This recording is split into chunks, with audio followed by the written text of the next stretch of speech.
Good morning student. आज हम विश्व की प्रमुख जनजातियों में हमारे भील चल रहा था उसको कंप्लीट करेंगे।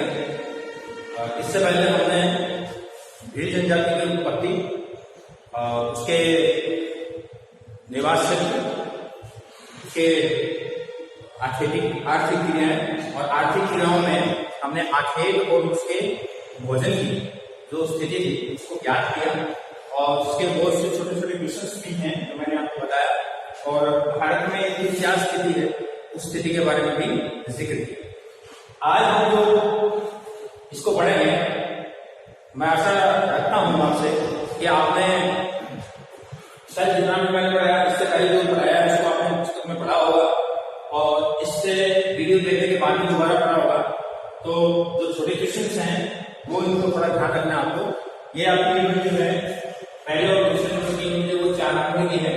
इसमें मुख्य रूप से बड़ा क्वेश्चन 3 नंबर का पूछा जा सकता है, निम्नात्मक रूप में 4 नंबर का पूछा जा सकता है, ठीक है ना।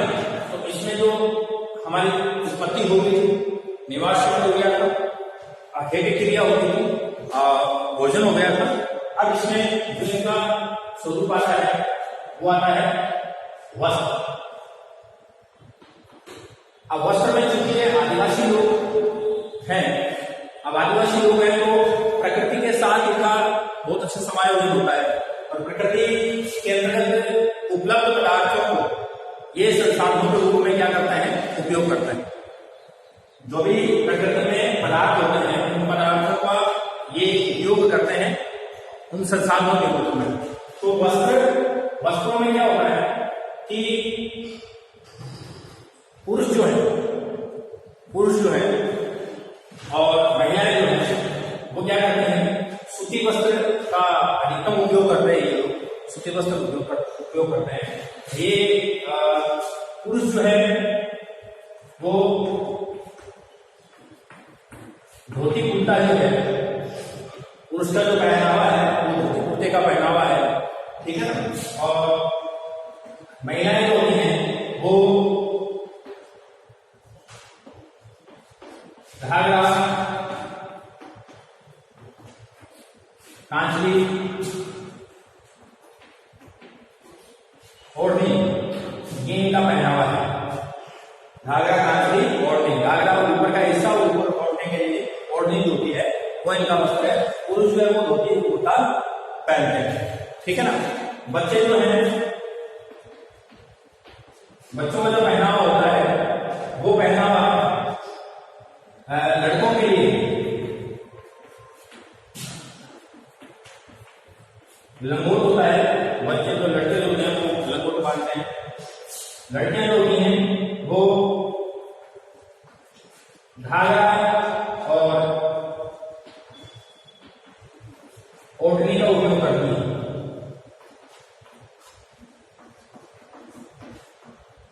घाघरा और ओढ़नी का उपयोग करते हैं, ठीक है ना। तो ये इसके अलावा ये लोग आभूषण के रूप में अगर हम बात करें तो चांदी, लाख, कांस्य,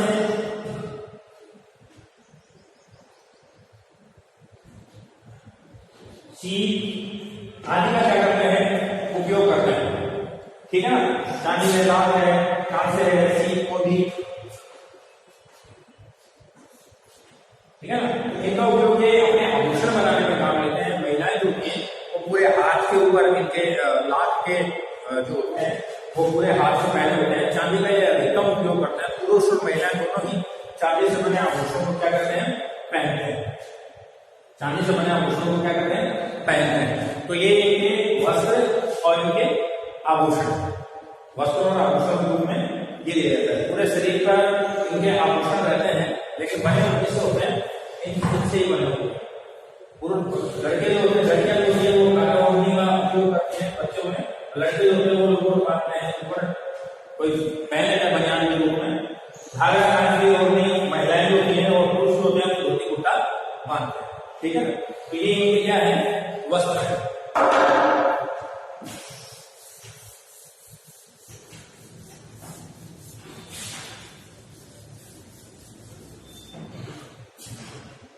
अब आते हैं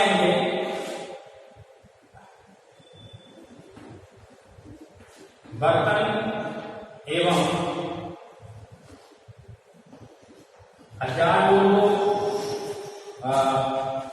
उपकरण बोल दो, अस्त्र बोल दो, शस्त्र बोल दो, ये सब इसी के अंदर, ठीक है ना, जिनसे ये शिकार करते हैं। तो जिनसे शिकार करते हैं उसके लिए ये इसका उपयोग करते हैं। बर्तनों के अंदर दिखता है तो हथियारों में इनके क्या करते हैं, ये कमान रखते हैं, ठीक है ना, भाला रखते हैं, बर्छा रखते हैं,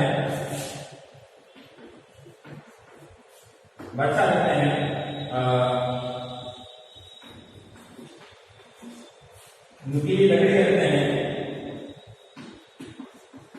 इस तरीके से ये शिकार करने के लिए होते हैं। कुछ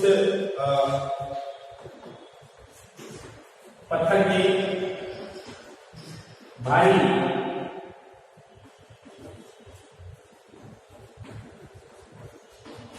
हथियारों का भी उपयोग करते हैं, ठीक है ना। तो तीर कमान है, भाला है, बर्छा है, नुकीली लकड़ी है, पत्थर के भारी हथियार उपयोग है, इन सब का ये क्या करते हैं, उपयोग करते हैं, ठीक है ना। बर्तनों की अगर बात करें,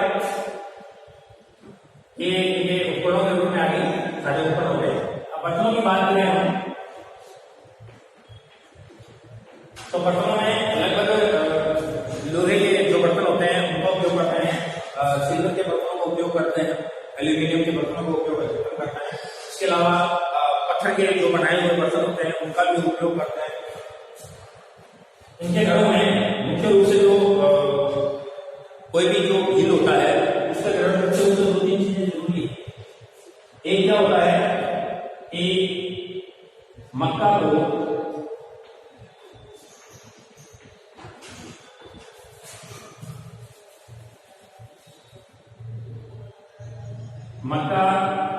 को आटा बनाने वाली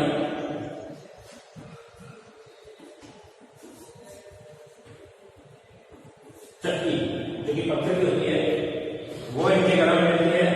इसके अलावा बांस का बनाया हुआ पालना, ये दो तीन चीजें ऐसी हैं जो इनके घर में प्रमुख रूप से मिलती है। एक तो क्या है, मक्का पीसने वाली जो चक्की होती है, पत्थर की बनाई होती है, हाथ से पीसी, हाथ से उसका उपयोग किया जाता है। तो उसको ये जनजाति वाले लोग जो है वो अपने परिवार में रखते हैं। दूसरा ये है बांस का जो बनाया हुआ जो पालना है वो पालना इनके घर में मौजूद रहता है।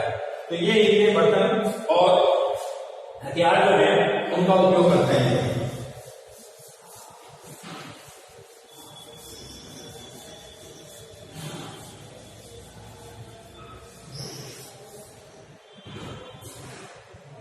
इसके अलावा हथियारों में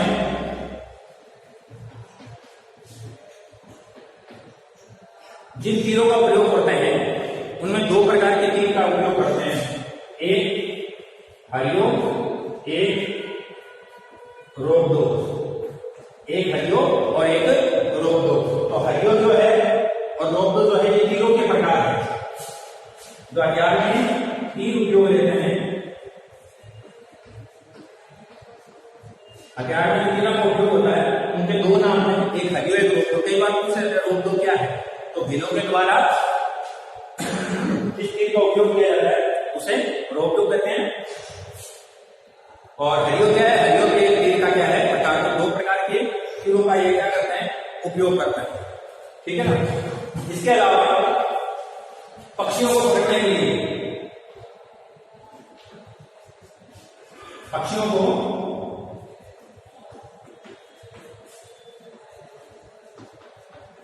पकड़ने के लिए, पक्षियों को पकड़ने के लिए एक यंत्र निर्मित करता है जिसमें वो पक्षी फंस जाता है, उसका नाम है फटकिया।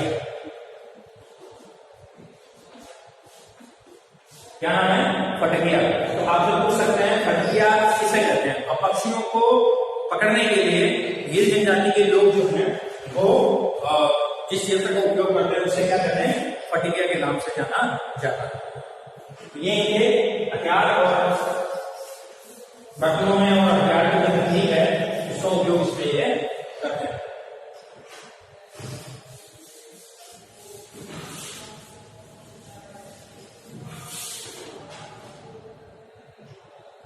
अब जो आती है बात, नेक्स्ट जो हमारा बिंदु है वो है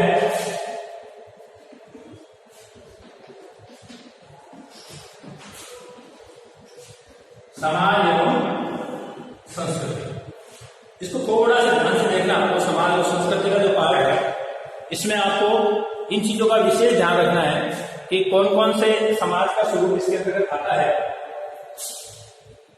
और किस तरीके से उनमें छोटे जो प्रश्न बनते हैं उन प्रश्नों का क्या स्वरूप रहता है। इन्हीं स्वरूपों को ध्यान में रखते हुए समाज और संस्कृति में थोड़ा सा आपको ध्यान रखना है। छोटे क्वेश्चन ज्यादा है इसमें, कौन से प्रश्न बनेंगे। जैसे इनका जो समाज है वो पितृ प्रधान समाज है। पितृ प्रधान समाज का मतलब पुरुष प्रधान, लोग पिता को महत्व ज्यादा देने वाला स्वरूप, माता की जगह पिता को ज्यादा महत्व दिया जाने वाला सिद्धांत इसको मानते हैं। जैसे आपने छोटी क्लास में पढ़ा शिशुवाटी सभ्यता, ठीक है ना, उसमें माता को सम्मान दिया जाता था, माता को उच्च स्थान था। लेकिन वर्तमान में परिस्थितियां ऐसी आई कि प्रत्येक समाज के पितृ प्रधान समाज का स्वरूप दिया जाता है, ठीक है ना। इसमें पितृ प्रधान समाज होती है और इनकी जो गोत्र होती है, गोत्र वो अलग अलग होती है।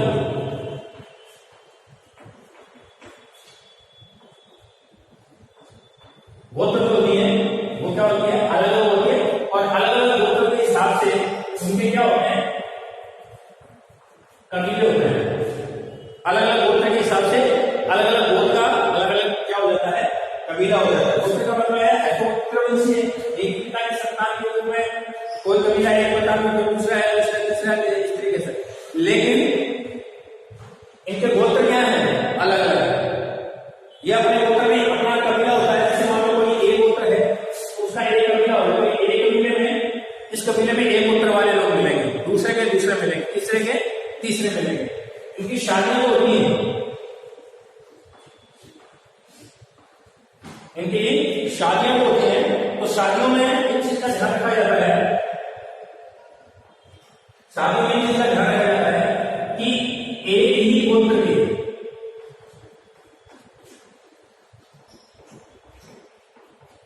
लोगों के बीच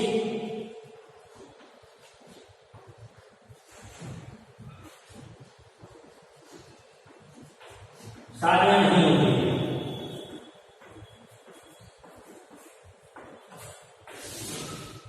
एक ही गोत्र के लोगों के बीच में शादियां नहीं। मान लो कोई एक गोत्र का है और दूसरा भी एक गोत्र का है, तो उनके आपस में शादियां नहीं होती, ठीक है। अलग गोत्र का हो फिर दूसरा कोई दूसरे गोत्र का हो, उनके ही आपसी संबंध स्थापित होता है, उनके आपसी शादियों का स्वरूप स्थापित होता है। तो इनके रूप में थोड़ा सा ध्यान रखते हैं समाज के अंदर।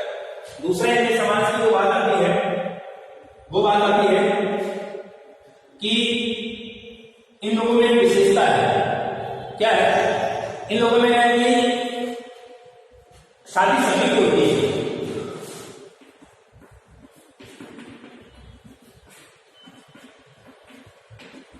यानी सबकी क्या होती है, पत्नी होती है, चाहे वो लड़का हो या वृद्ध हो, बालक हो या वृद्ध हो, सबकी क्या होती है, पत्नियां होती है, सबकी शादी होती है। अब शादी करने का स्वरूप ऐसा होता है, या तो गोत्र के हिसाब से शादी हो या फिर कहीं से अपहरण करके भी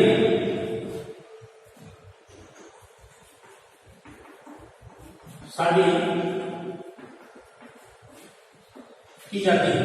अपहरण करके भी शादी की जाती है। इसको कह सकते हैं, आजकल की जो हिंदी लैंग्वेज है उसके अंदर हम कह सकते हैं भगा के ले जाना, ठीक है ना।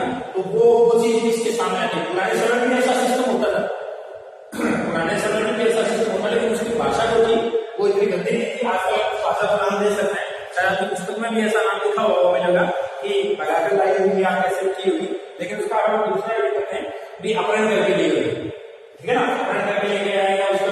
अब दो चीजें होती है, एक तो क्या होता है सैलरी से उसका अपहरण हो जाए, या स्वयं ये कहने कि मैं जाना चाह रही हूँ तो वो चले जाते हैं, या फिर उसको जबरदस्ती क्या किया जा सकता है, लाया जा सकता है। तो दोनों से स्थितियां इसके अंतर्गत नहीं आ सकती, ठीक है ना। तो शादी जो उनकी होती है वो एक ही गोत्र में नहीं होती, अलग अलग गोत्र में होती है। दूसरा होता है चाहे जवान हो चाहे बूढ़ हो, सबकी पत्नियां होती है, सबकी शादियां होती है। शादी का स्वरूप यह है कि या तो सहमति से शादी की जा सकती है, या भगाकर लाए या अपहरण की करके लाई की रूप में भी शादी की जा सकती है। तीसरा इसका जो स्वरूप है बहुपत्नी प्रथा है। इसमें क्या है, बहुपत्नी प्रथा, जैसे उसमें में थी ना बहुपत्नी प्रथा, स्त्रियों में भी थी बहुपत्नी प्रथा, तो बीच में भी क्या है बहुपत्नी प्रथा है, यानी एक ही पुरुष कई पत्नियों को अपने साथ रख सकता है। उसके कारण अलग हो सकते हैं, जो शादी ज्यादा कर रहा है किस तरीके से कर रहा है, उनका मेंटल उसका किसी की संतान पैदा हो सकती है, ठीक है ना।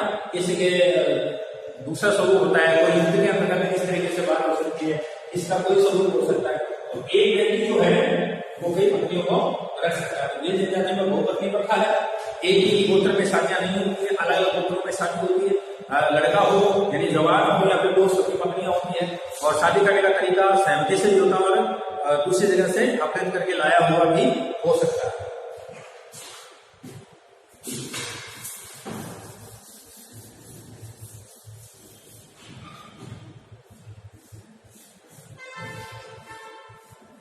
इनके विवाह के क्रम देखें,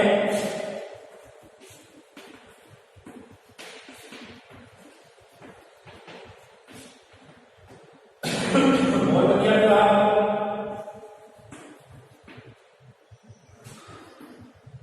अपहरण विवाह,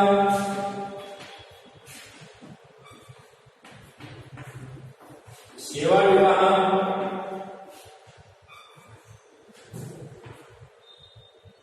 सेवा विवाह, क्रय विवाह,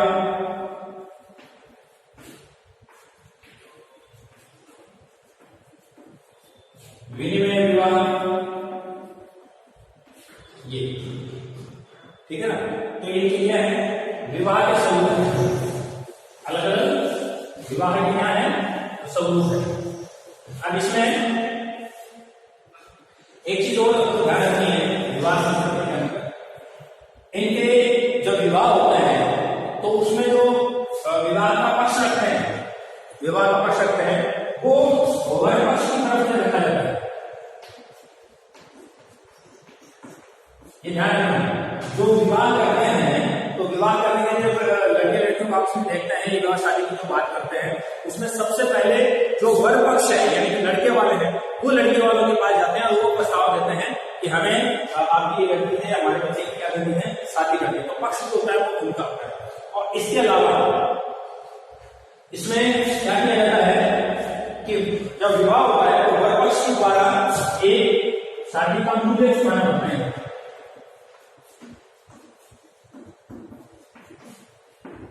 शादी का क्या स्मरण होता है, मूल्य स्मरण होता है। और मूल्य चुकाएगा कौन, लड़के का पिता लड़की को देगा। लड़के के पिता जो है वो लड़की को क्या देता है, मूल्य देता है, और इस मूल्य की प्रक्रिया को क्या कहा जाता है, दापा। क्या कहा जाता है, दापा कहा जाता है। तो ये दापा पद्धति जो है इसके माध्यम से क्या किया जाता है, यहाँ पर विवाह किया जाता है, ठीक है ना। इसी के साथ विवाह की एक और पद्धति है, इसको बोलते हैं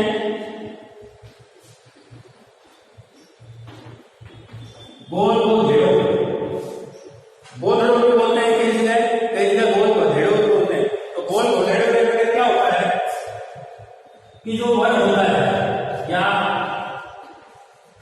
लड़का होता है, एक मेला लगता है, उस मेले के अंतर्गत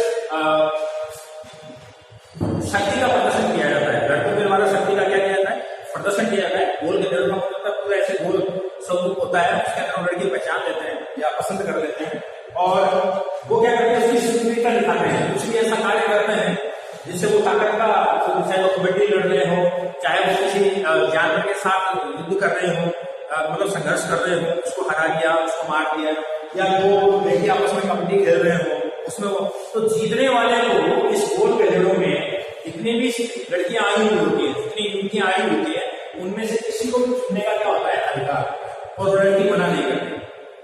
ठीक है ना, लड़की भी चाहती है कि किसी ताकतवर से मेरी शादी हो, किसी शूरवीर से मेरी शादी हो, तो वो लड़कियां इसीलिए आती है कि उनके अंदर तो इस तरीके की प्रक्रिया होती है। जो शक्ति का प्रदर्शन करने वाले युवक होते हैं वो अपनी मन चाहे लड़कियों का यहाँ से चुनाव कर सकते हैं, उनके आपस में शादी होती है। तो इस प्रकार की जो शादी होती है मेले के अंदर, उसको बोलते हैं गोल घेरो।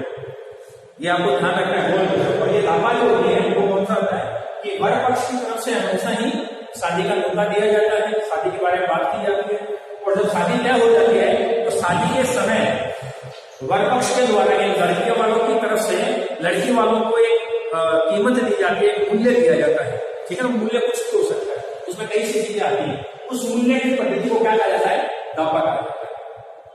तो एक तो दावा पद्धति से विवाह होता है, एक गोल घेरो से होता है, पूरे उसके अंतर्गत मेले में आ जाता है। मेले में आने के बाद वो उसका शक्ति प्रदर्शन देखती है लड़कियां, और देखने के बाद में लड़का जब चाहे जो जीतता है, वो जीतने वाला पुरुष होता है, वो किसी भी लड़की को कह सकता है कि उसके साथ उसकी शादी तय की जा सकती है। ये सिर्फ प्रथा है। ठीक है ना, प्रथा के साथ साथ जैसे हमारे विवाह होता है, हमारे विवाह होते हैं उस तरीके से इनके विवाह क्या करते हैं, बहुत बढ़िया विवाह। दूसरा जो विवाह है वो अपहरण विवाह है। यानी कोई पुरुष है ना, और उसको कोई स्त्री पसंद आ गई, तो वो जबरदस्ती उसको वहां से उठा के दूसरे गोत्र वालों से उठा के लड़ाई करके कैसे भी करके और वो यहाँ पर लेके आते हैं, उसका अपहरण कर सकता है। ठीक है ना, तो अपहरण करके यहाँ पर क्या की जाती है, शादी की जाती है। या ऐसा हो सकता है कि पुरुष और स्त्री आपस में एक दूसरे गोत्र के जानते हो, ठीक है ना, लेकिन किसी कारणवश एक गोत्र के कबीले दूसरे वाले गोत्र के कबीले से शादी नहीं करना चाहते हो या संबंध स्थापित नहीं करना चाहते हो, ठीक है ना, तो फिर वो लड़की के द्वारा उस पुरुष को आवाज दी जाती है, उस पुरुष को बुलाया जाता है और उसके साथ चली जाती है। लेकिन चलने की स्थिति गांव की सहमति नहीं होती है, इसलिए उसको कौन सा विवाह कहते हैं, अपहरण विवाह कहते हैं। या कोई पुरुष जो है वो जबरदस्ती किसी औरत को वहां से, लड़की को वहां से ले आता है और अपहरण करके उसका जबरदस्ती विवाह करता है। ऐसे विवाह की प्रथा भी इस समाज में मान्यता देती है। जो अपहरण करके विवाह करके ले आएगा उस लड़की को वहीं रहना पड़ेगा, उस कबीले में ही रहना पड़ता है। इससे कई प्रकार कई कबीलों में आपस में क्या होता है, विवाद भी होता है। तीसरा विवाह है सेवा विवाह। सेवा विवाह के अंतर्गत किसी की लड़कियां हैं, ठीक है ना, किसी के लड़कियां लड़के नहीं है उसके, तो फिर वो क्या करता है कि लड़का जो होता है वो लड़की वालों के घर पे जाता है, कुछ समय रहता है